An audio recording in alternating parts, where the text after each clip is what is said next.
All right, welcome everyone to a second installment of Soviet tank history. Today, as you can see, one of my models has migrated down from the shelf next to me. So, as you might have surmised, we are going to be talking about the T-26 tank. Now, the T-26 tank is often overlooked because it's just not quite as flashy as the T-34. But this is a tank that was produced by the thousands, and it was the Red Army's most popular tank for the better part of a decade. So, it definitely deserves a closer look. In the 1920s, Vickers had some pretty good export successes. So when the Soviet delegation went abroad looking for tanks to replace the MS-1, it definitely considered buying one of Vickers' tanks. So one of the tanks that was the most promising was the so-called Vickers 6-ton tank, or the Vickers Mark E.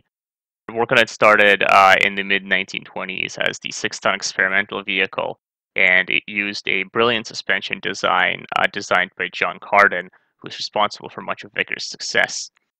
And this tank was shown to the Soviet delegation, and they quite liked it and ordered 15 of them. So the Vickers tank was quite extraordinary, not only because of its suspension, but because of its design. Instead of having one big turret with a cannon or a machine gun in it, it had two turrets, each of which has a machine gun.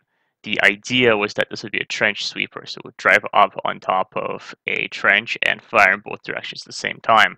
The Red Army didn't entirely like this concept, but when these tanks were trialed in the Soviet Union, they showed themselves quite well in other ways. So the suspension that they had allowed for a very smooth ride, and the gunners, albeit inexperienced, could still hit their targets even when the tank was moving as fast as 20 kilometers an hour.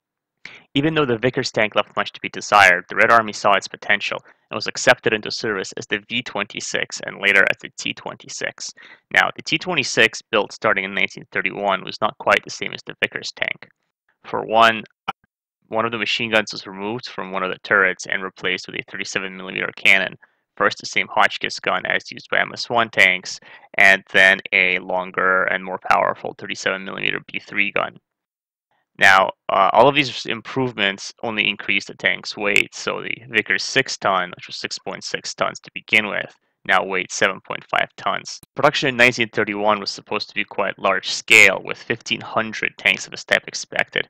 It was quite quickly clear that the fledgling industry of the Soviet Union couldn't produce tanks at this rate, and the order was reduced to 300, but even this was quite difficult. In total, about 1,600 tanks of this two-turreted type were built before the next major improvement was made. The next major improvement was the introduction of one large turret that carried two crewmen and a 45mm gun, such as the tank seen here. This was a design that was also used on the BT-5 tank and the BT-7 tank, which I will cover in a later video. But as you can see, it's the exact same turret, exact same gun, exact same horseshoe antenna that is used to communicate with other tanks. One major change was also made in 1935. The tanks went from being riveted to being welded, which greatly increased their protection. The disadvantage of riveting armor is that when hit, the rivets fall off and can bounce around inside the tank, causing damage. Unfortunately, welding hardened armor without it cracking is very difficult, so it took a couple of years to master this procedure. This was the most popular type of the T-26 tank, with about 6,000 made. So the next big change came in 1938. Experience in the Spanish Civil War showed that anti-tank guns and high-caliber machine guns were becoming more and more common. However, formerly the Vickers 6-ton was now weighing over 9.5 tons, so there was very little you could do to improve protection without sacrificing mobility as well. One of the solutions was to introduce this tank. It's commonly known as the Model 1939, but they started building these starting in 1938. So you can see here, the turret is sloped and the turret platform is sloped, which gave the tank a little bit of additional protection. Later on, even this amount of protection was not enough. During the Winter War, applique armor as thick as 40mm was welded to the T-26 tank. This increased its mass to 12 tons, which required its suspension to be reinforced in order for it to be able to keep driving.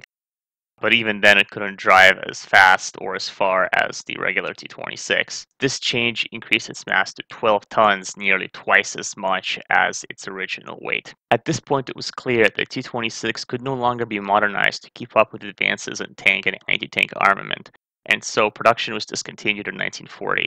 The design remained in production for nearly a decade, and over 10,000 of these tanks were built. The chassis was used to make a very large amount of specialized and experimental vehicles, including tractors, personnel carriers, assault guns, self-propelled guns, flamethrower tanks, remote-controlled teletanks, you name it. These, of course, you can't cover all of these in just one video. I might revisit this topic later, but it's quite clear that the T-26 was the Red Army's premier light tank in the interwar years. These tanks saw battle in the Spanish Civil War, where the USSR shipped them to the Republicans who they were supporting. The fascist-backed nationalists received tanks from Germany and from Italy, but their tanks and tankettes were only armed with machine guns, and the T-26 proved that its cannon armament was greatly superior. Unfortunately, it takes more than having the best tank to win on the battlefield, and the T-26 was still vulnerable. Like I mentioned before, cannons and high-caliber machine guns were starting to become quite prevalent on the battlefield, and the T-26 only had 15 millimeters of armor. It could be penetrated by essentially anything that was more powerful than a rifle. Cooperation with infantry and artillery also left much to be desired, and so these tanks would take heavy losses whenever they drove into cities. The T-26 was also used against the Japanese in the fighting at Lake Hassan and Halkın Gol, as well as in the Winter War, which is what this diorama depicts here. In these battles, the T-26 was no worse than the tanks that it faced, but again, it was quite clear that due to the popularity of low-caliber, high-velocity, very light and very small anti-tank guns, its era on the battlefield was over. When the Great Patriotic War began, the USSR had nearly 9,000 of these tanks. Over 4,000 were in Western military districts and would see battle in the first few months of the war. However, these tanks were in quite poor condition, and a lot of them had broken down and had to be abandoned without seeing any fighting. The T-26 continued to fight in the Soviet-German front until 1944. Chiefly, these tanks were used in the north near Leningrad because Factory 174 was located there, and this was the factory that built most T-26s in the interwar years, so these tanks could be repaired there and refurbished after battle. After the blockade around Leningrad was broken, there was no need to use these obsolete light tanks anymore, and they were quickly phased out. However, there were still thousands of these tanks left over in the Far Eastern Military District. As of August 1945, there were a total of nearly 1,500 T-26s in the Far East, compared to a total number of 5,500 Soviet tanks, so quite a significant percentage of the total amount. However, most of these tanks were quite poor condition, and their value in combat was, of course, much less than even a regular T-34, let alone a T-34-85 or an IS-2 tank. Nevertheless, these tanks were still used during the fighting with the Japanese in August, although not to great effectiveness. For example, the 6th Guards Tank Army was assigned 22 T-26 tanks. As the Army's documents recount, most of its T-26 tanks were lost in the first few days of driving for mechanical reasons before they even saw combat. As a result, the majority of the 6th Guards Army's tractors and prime movers had to be used to evacuate these broken down tanks and could not be used later on when the tanks got stuck during crossing of the Greater Hingan Mountain Range, which impeded the offensive.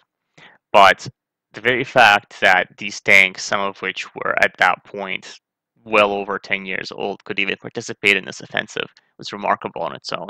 The T-26 might not have had the thickest armor or the most powerful gun, but it should not be overlooked. The very fact that it remained in service for almost 15 years and remained in production for almost 10 years makes it quite a remarkable tank. Even though it was obsolescent by the start of the Great Patriotic War, many Soviet tank commanders and crewmen trained in the T-26, and for many of them, this was the first tank they used in combat. Even though it failed to make a dent in the German invasion, the thousands of T-26 tanks that were built before the war began helped the USSR build its tank industry and train its tank crews and commanders, which means that its contribution to victory over Germany is significant, even though a very small number of these tanks remained in service after 1942.